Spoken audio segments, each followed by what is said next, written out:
Hello, my name is Eric Smith, and I'm an intern at Baylor Scott and White Round Rock. I worked with Pardeep Singh, who is a P2Y3, and we wrote up a case of intramural hemorrhagic pseudocyst secondary to acute pancreatitis.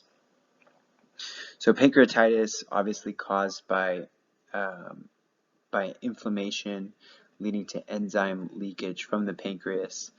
The pseudocyst is a common complication. We had a case of a 33-year-old male. He had been hospitalized 40 times for acute pancreatitis. He presented to our hospital with nausea, vomiting, and epigastric pain. CT showed an 11 centimeter intraluminal mass. MRCP also demonstrated thinning and erosion of the distal duodenal wall, with the mass extending into the mesenteric fat inferior to the duodenum. There was concern originally for malignancy versus a duodenal ulcer with an associated thrombus or a duodenal hematoma. We held the Lovenox for DVT prophylaxis. Patient was treated conservatively for acute pancreatitis, and hemoglobin dropped during admission from 13.2 to 7.9 on aggressive maintenance fluid, 200 milliliters per hour.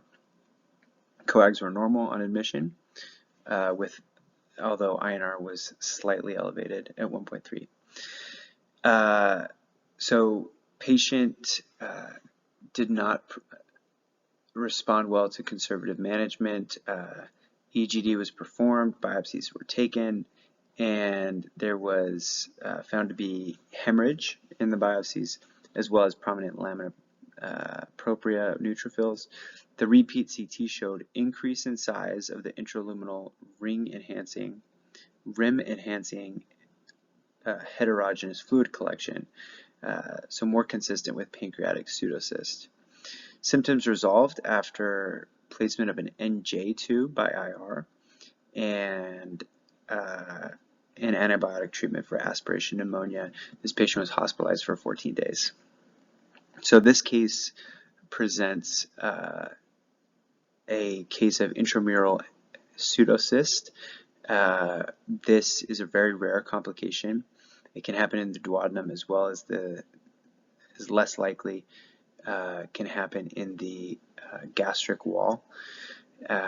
These should be managed conservatively.